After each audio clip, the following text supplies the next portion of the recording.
On May 7, 1999, Plato made an appearance on The Howard Stern Show, where she announced that she was engaged to 28-year-old Robert Menchaca, and that he was managing her career. During the interview, Plato was quite frank about her life and career, even openly admitting to being a recovering addict. The interview began to go downhill, however, when the phones were opened up to callers.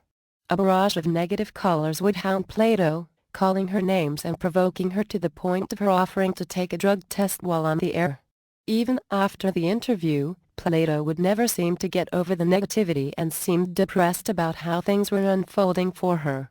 The next day, while returning to California, Plato and Menchaca would stop at Menchaca's mother's home in Moore, Oklahoma for a Mother's Day visit.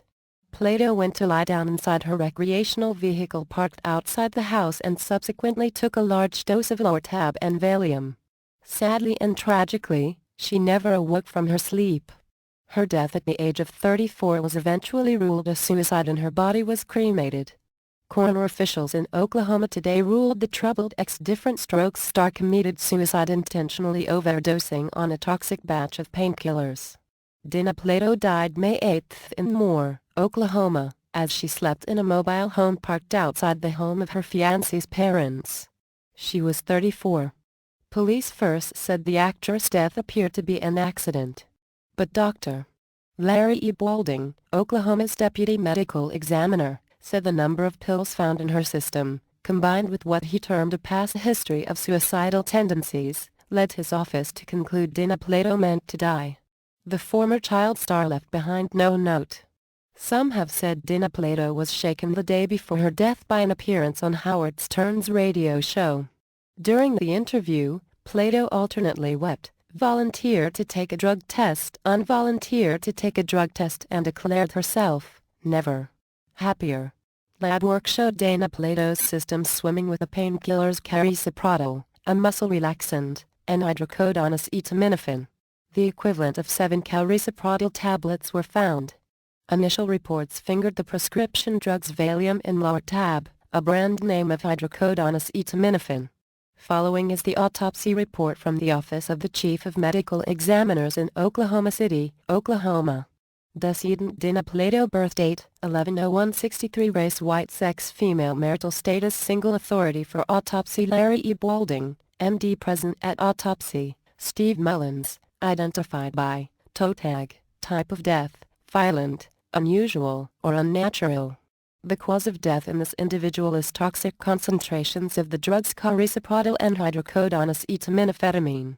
There are high levels of these drugs in the blood as determined by laboratory studies. Laboratory analysis of the gastric contents shows the equivalent of 7 tablets of carisoprodol unabsorbed and still present in the stomach. The blood concentrations of these drugs along with the gastric concentration of carisoprodol is indicative of an acute intentional overdose ingestion. This, coupled with past history of suicidal gestures, has resulted in the determination of the manner of death as being suicide. The body is that of a well-developed, well-nourished, white female clad in a pair of multicolored checkered shorts.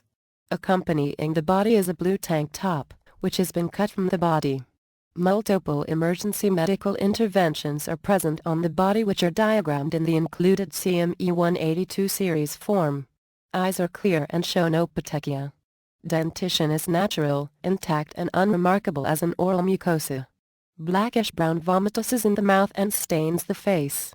Neck, chest, abdomen and back appear intact and unremarkable.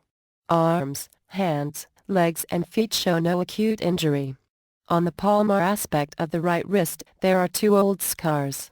One is horizontal and approximately 1 inch in length and the other is somewhat curvilinear at approximately ½ inch in length. Hands are otherwise intact and unremarkable. Anal and genital regions appear intact and unremarkable. Multiple professional-style tattoos are present on both feet, as well as on the posterior aspect of the left shoulder, and these are diagrammed on the included CME 182 series form. There is also a professional-style tattoo in the right inguinal area that consists of a winged fairy and a star.